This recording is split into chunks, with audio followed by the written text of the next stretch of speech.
Tomorrow, the canvassing board in Clark County, that's the formal body that works to certify the results of county elections. The canvassing board is going to meet to direct the elections office to start a machine recount of the 3rd Congressional District race. Now, that race pitted Democrat Marie Gluesenkamp Perez against Republican Joe Kent. This recount will affect all 7 counties that make up the 3rd Congressional District, so each of the counties will have to get the process going in the coming days. We're just telling you about Clark County tonight since they're kicking things off tomorrow. And it's happening all because Joe Kent's campaign requested a machine recount in this race, and because the results did not meet the threshold for an automatic recount.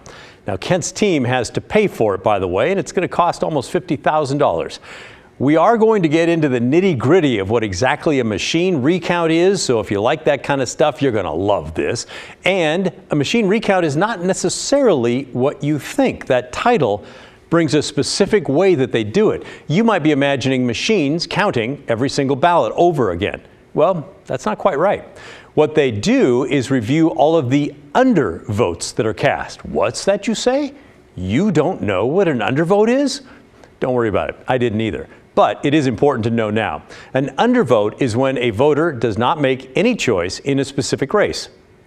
So, for example, if you have 2 races on the ballot, but you only vote for the top race and then you ignore the second race, the race that you did not vote for would be considered an undervote. Now, this machine recount will simply be a review of all of the undervotes for the 3rd Congressional District race, meaning all the voters who did not choose a candidate in that congressional race. Those ballots will be double-checked to make sure the machine didn't somehow miss a marking that someone may have put there for the race that wasn't tallied the first time around. I hope you're following all this. So, unless the margin between the candidates is fairly close, a machine recount is really not all that likely to change the outcome of the election. Let's look at the margin in this race, for example. The difference between Gluesenkamp Perez and Kent is 0.83%. That's pretty tiny. It accounts for about 2,600 votes. By the way, the write-in candidates in this race pulled in more than 0.5%, and that's about 1,700 votes. Now, that has nothing to do with this story, but it is a fun fact, and we thought that you should have it. Impress your neighbors with that one. But remember, the difference line, we're coming back to that in just a moment. Some counties actually include undervotes in their data, and in the 3rd Congressional District, the only county that does is Clark County. So we know that they had 2,400 undervotes for this race. But the likelihood of all of those undervotes actually being votes that were missed by the machine and in favor of Joe Kent is astronomically slim, if not just outright impossible. Plus, he'd have to pick up just about every single undervote in all 6 other counties to win. It's kind of an uphill battle. We're not saying he won't, but not likely at all. According to the state law, the race was not close enough for an automatic recount, but Kent's campaign is well within its right to request one, as long as they pay for it. Now, you might be wondering, how does the state know how much to charge a candidate who wants to pay for their own recount? Well, excellent question. They charge per vote. And it's not per undervote that's being counted again. Oh, no.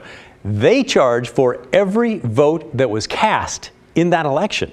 So in this case, we're talking about 324,000 ballots in the entire 3rd District that were cast, including ballots that did not choose a candidate in the 3rd District. The state charges campaigns 15 cents per ballot. So Kent's bill for the recount, it's going to be just shy of $49,000.